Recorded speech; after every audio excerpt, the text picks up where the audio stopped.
예, 이슈 대담 시작해 보겠습니다. 지금 이 자리에는 전 서부지방검찰청 검사였던 김광삼 변호사, 새누리당 국회의원이셨죠. 이두화 변호사, 그리고 백기종 전 수서경찰서 강력팀장 세 분 나와 계십니다. 어서 오십시오. 안녕하십니까. 간단하게 이완구 전 총리 얘기 앞에서 좀 했는데, 자, 오늘 나오는 모습 보시면서 모두 어떤 생각을 가지셨는지. 지금 아직 안 나왔죠, 이완구 전 총리. 그죠? 또 오래 걸릴 겁니다. 한번 들어가면 거기는 그렇게 새벽에 나와요. 예, 어떻게 보셨습니까, 우리 이두화 변호사님? 이완구 전 총리께서 지금 이제 검찰에 출두하면서 말씀하신 거 보니까 나오면서 필요하면 그 기자회견을 하든지 뭐 그렇게 하겠다라고 말씀을 하시는데 참 말을 아끼시더라고요. 근데 진작에 대정부 질문하고 이럴 때 좀 처음에 사건 초기 단계에서 그렇게 말을 아끼시면 저희 얼마나 좋았을까. 저희가 이런 시가 있는데 입은 화의 문이요, 혀는 몸을 베는 칼이라는데 그 말을 지금에서야 이제 절실히 느끼시는 게 아닌가 했는데요. 뭐 수사 받고 나오시면 내일쯤 이제 새벽에 나오시겠죠. 아무래도 새벽에 나오실 것 같은데 내일쯤 이제 자세한 사항들이 나올 것 같습니다. 근데 검찰에서 소환을 한 거는 일단 일정 부분 정리가 돼서 소환하고 검찰의 입장도 정해진 것 같습니다. 예, 정해진 것 같다? 예. 아, 그 증거가 있다? 일정 부분 관련자들 진술을 확보하고 그리고 차량 운행 일지라든가 여러 가지 동선에 대한 정황 증거는 확보한 게 아닌가 싶습니다.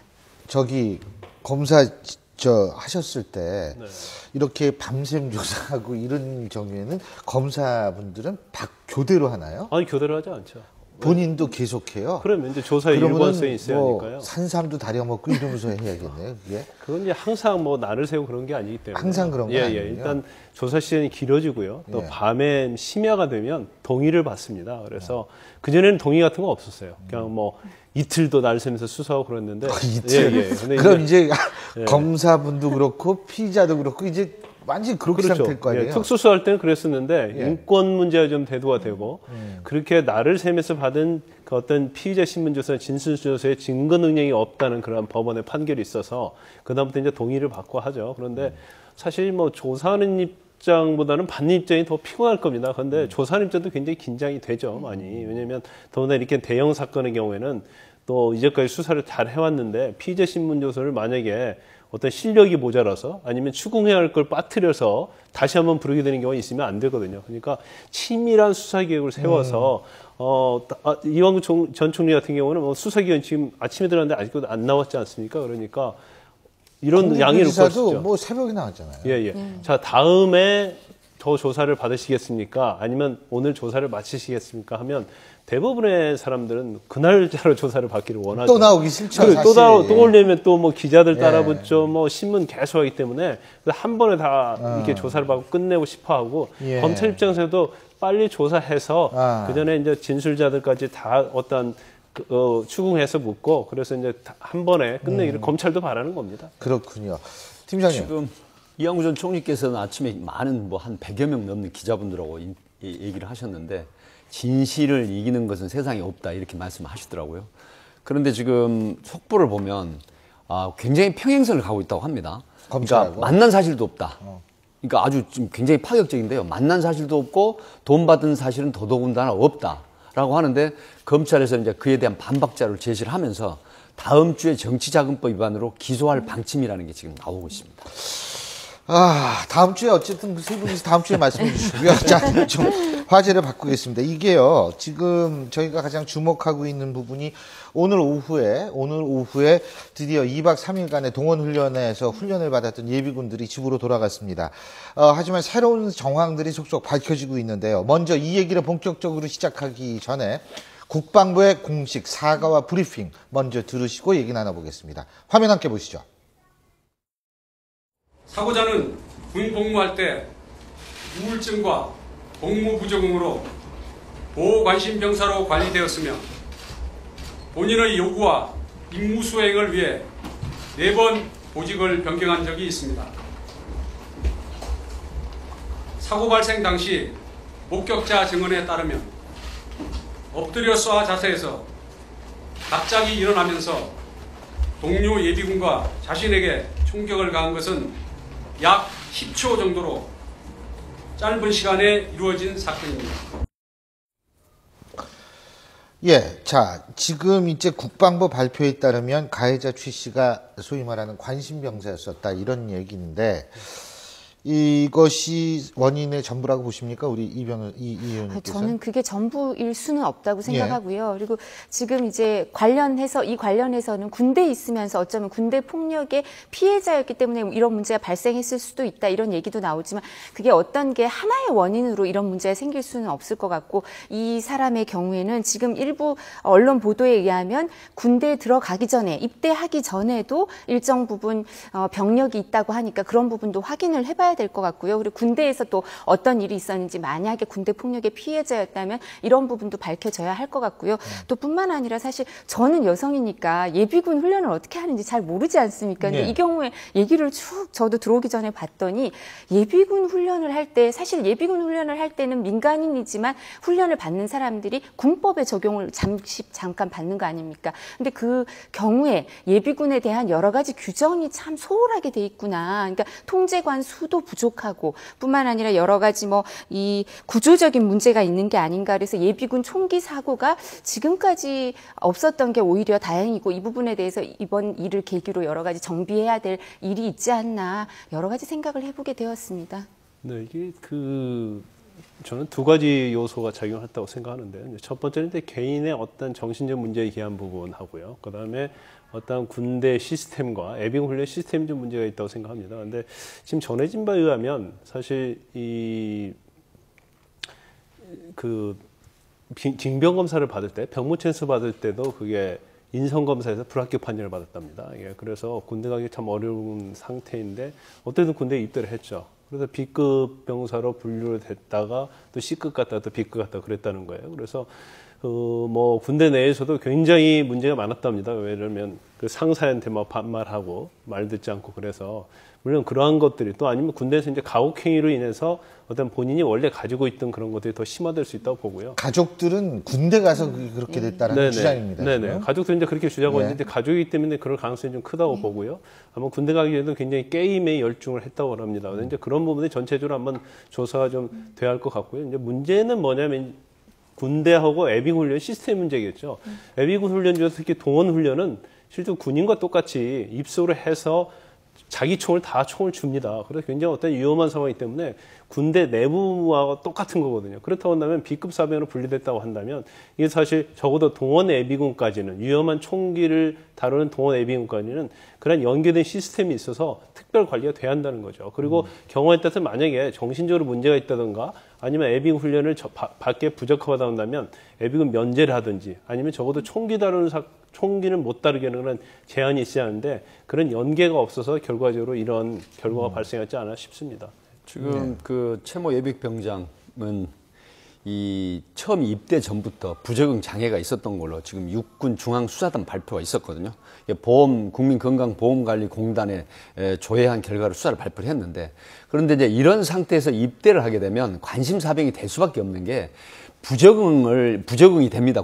군대 내에서. 그렇다고 하면 아무래도 왕따라든가 또 선임들로부터 그 일종의 어떤 그 따돌림을 당할 수밖에 없는 그런 상태가 계속되면서 결국은 2013년 제대할 때까지도 나와서 이제 이런 상태가 계속되는데 그 주민들 얘기를 들어보면은 혼자서 술병을 들고 자전거를 타고 돌아다니고 비 오는 날 또 혼자 말을 하면서 돌아다니고 그다음에 뭔가 샤워를 하면서 소리를 지르고 옥상에 가서도 인근 주민들에게 소리를 지르고 이런 형태가 반복이 된 상태에서 3월 16일부터 5월 12일 아침 입소 때까지 자기 친구에게 10회에 걸쳐서 자살을 암시하는 나는 저 세상 사람이다라는 이런 형태에 이제 보냈는데 지금 문제는 굉장히 계획범행입니다. 왜 그러냐면 유서를 발견한 것도 문제지만은 1번 사로를 고집을 했거든요.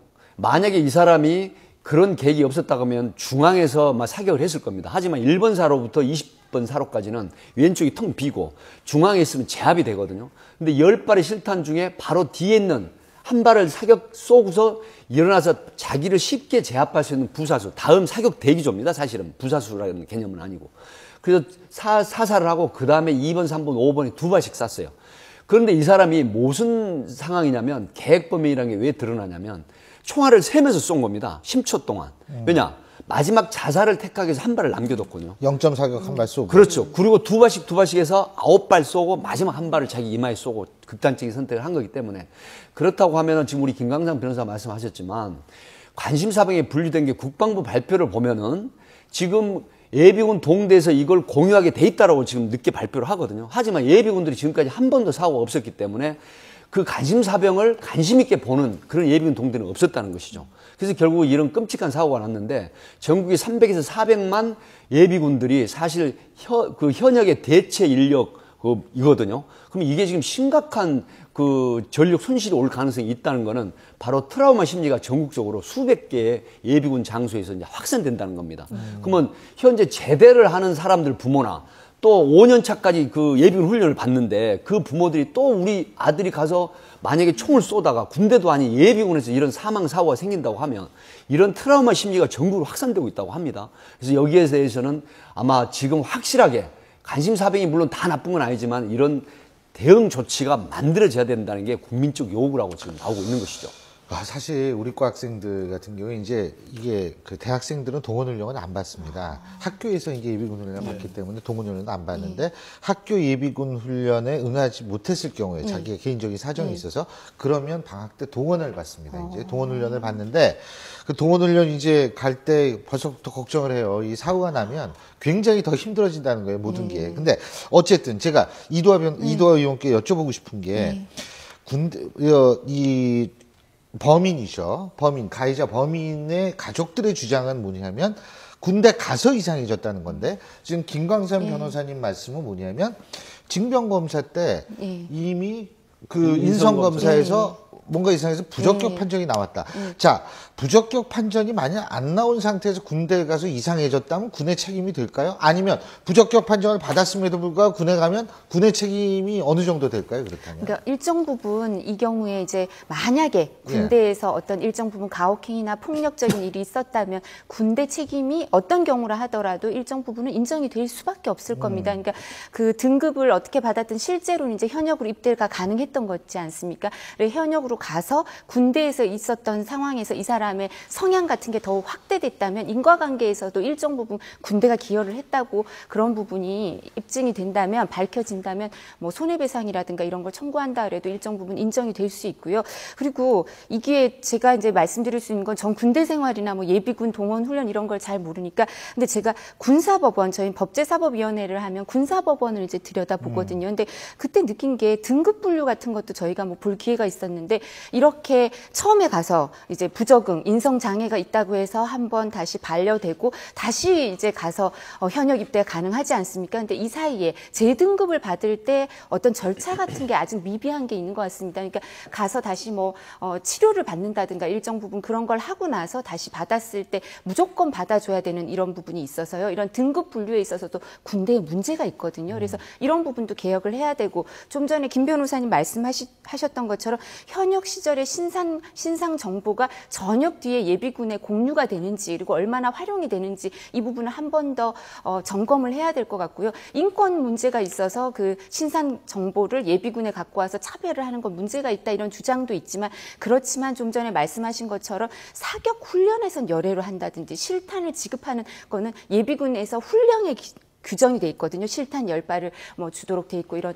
근데 그런 부분에서는 제외를 한다든지 이런 세밀한 시스템을 갖추지 않으면 문제가 발생할 것 같습니다. 백 팀장님 말씀하신 것처럼 좀 전에 속보도 지금 NLL에 뭐 북한이 사격을. 근데 지금 북한의 상태를 보면 김정은이 군부를 장악을 어느 정도 했는지 모르겠지만 일정 부분은 계속 불안 요소가 있기 때문에 공포 정치를 하고 그리고 대남 무력 도발의 가능성도 계속 걱정을 하고 있고 이러면 우리가 이런 군대 시스템 그리고 예비군 시스템 같은 걸 제대로 갖춰둬야 되는 필요성을 다시 한번 점검할 때가 됐는데요. 근데 이런 문제까지 생기니까 더욱더 점검을 제대로 해봐야 될 것 같습니다. 지금 저는 여기 한마디 말씀을 드리면요. 이번 사건이 앞으로 굉장히 큰 쟁점이 될 겁니다. 피해자들한테. 왜 그러냐면요. 가해자도 마찬가지고요. 왜 그러냐면 안전고리를 이 K2 안전고리를 무조건 확인하게 돼 있어요. 조교가. 통제관이 지금 3명하고 대위급하고 3명하고 조교가 6명이었거든요. 9명인데 원래는 기본 매뉴얼이 안전고리를 완전하게 장착되는지 확인하고 거치대 하면 총을 딴 데로 못 돌리는 거죠. 이동 못하게 하는 안전고리를 거치대에서 벗어나지 않게 완전히 확인하고 그 다음에 이제 배치된 통제관이나 조교가 어떤 매뉴얼이냐면 조금이라도 이상 징후나 이상 행동을 하게 되면 바로 제압하게 돼 있어요. 근데 지금 이게 1번 사례에서 안전거리 확인도 안 한 상태에서 통제관이 그 모습을 보고 몸을 사리는 어떤 행동하기가 인지상정으로 어렵습니다. 그렇다고 하더라도 최소한의 어떤 매뉴얼들을 행위를 했어야 되는데 거기 통제관하고 6명의 조교가 모두 다 대피를 해버린 거예요. 도주를 해버린 거죠, 사실은. 그리고 그 현장에 남아있는 예비군들도 물론 뒤따라 도주를 했겠지만 이런 상황이 앞으로 쟁점이 되면서 국가를 상대로 한 손해배상이 굉장히 첨예한 쟁점이 될 것입니다. 제가 김 변호사님께 좀 여쭤볼게요. 지금 뭐냐면 그것도 답변해 주시고 하시고 싶은 말씀하시면 돼요. 도주를 지금 말씀하셨어요. 거기 있는 장교와 거기 있는 조교들이 도주를 했다. 그런데 이 장교하고 이 조교들은 비무장 상태인 걸로 비무장 상태 맞죠? 네, 비무장이었습니다. 비무장이었는데 자 저쪽에서 총을 쏩니다. 그럼 어떻게 몸으로 막았어야 되나요? 그분들이? 그러니까 이게요, 지금 이 상태에서 비무장이었다라는 사실이 문제가 될 수 있느냐 하는 부분과 또 한데 이들의 도주라는 건 사실은 어떤 면에서 지금 저항할 수 있는 방법이 없어서 도주했다라는 얘기도 성립될 수 있는 것 아닌가. 좀 일단 그걸 좀 여쭤보고 싶어요. 그런 부분이 문제가 될 수 있죠. 뭐냐면 총기 난사를 시작했을 때 예. 거기에 있는 조교랄지 현역 군인이 사실 그걸 막아야 할 의무는 있죠.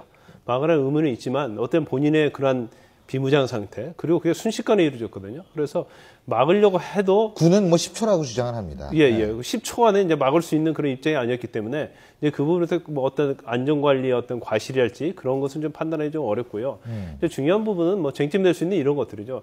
과연 군에서 어떤 가혹행위로 인해서 어떤 정신분열증이라지 어떤 정신상태가 이렇게 됐느냐. 거기다 인과한 게 첫 번째는 중요합니다. 그런데 사실 군에서 일단 그런 문제가 있었다 할지라도 이것이 과연 오늘까지 영향을 미치느냐에 대한 그런 것을 입증하기는 쉽지가 않아요.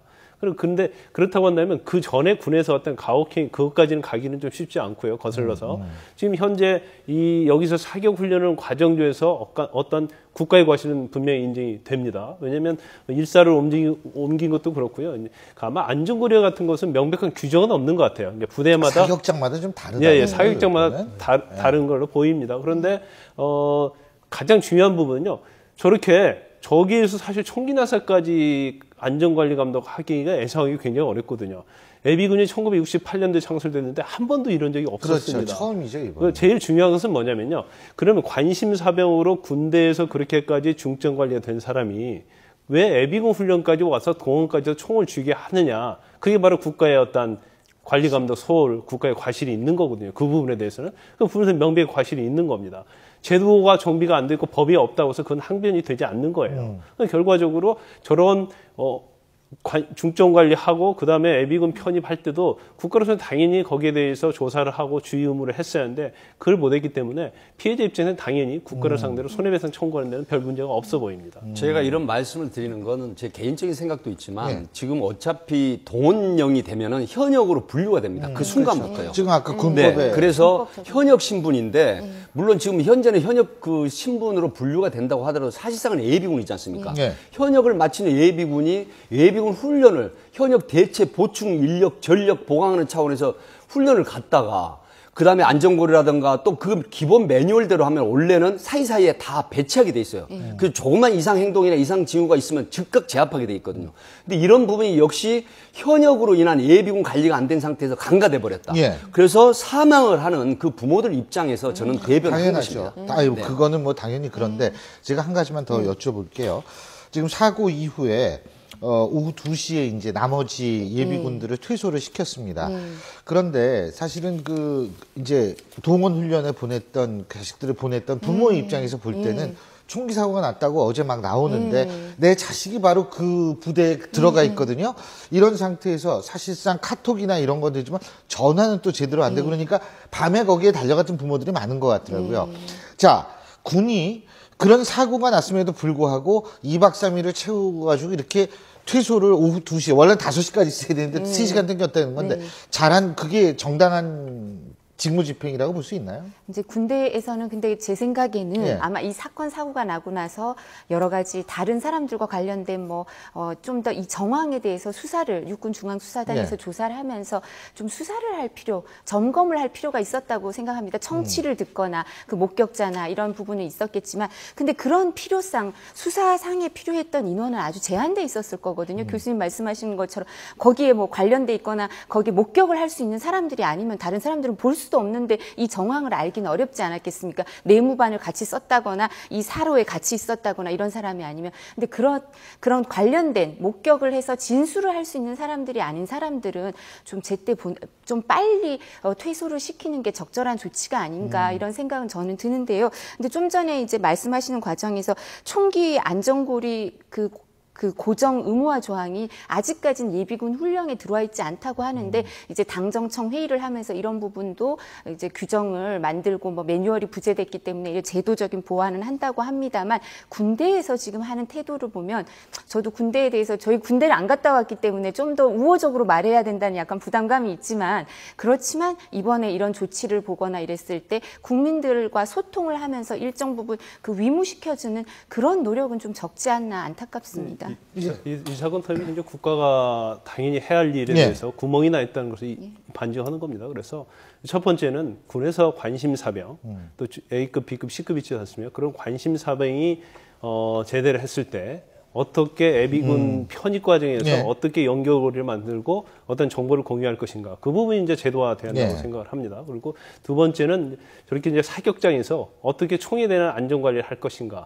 그 부분을 명백히 하면 재발을 충분히 막을 수 있다고 생각해요. 어떻게 보면 그전부터 그런 걸 했다고 한다면 그런 예. 제도적으로 했다면 이런 일이 예. 없겠죠. 어떻게 보면 사후 약방문 될 수 있겠지만 예. 향후에 있어서는 그런 대책들이 오히려 약이 될 수 있다. 예, 겁니다. 잘 알겠습니다. 오늘 시간이 다 돼서 서세원 씨 얘기를 못했네요. 예, 오늘 말씀 여기까지 듣겠습니다. 고맙습니다.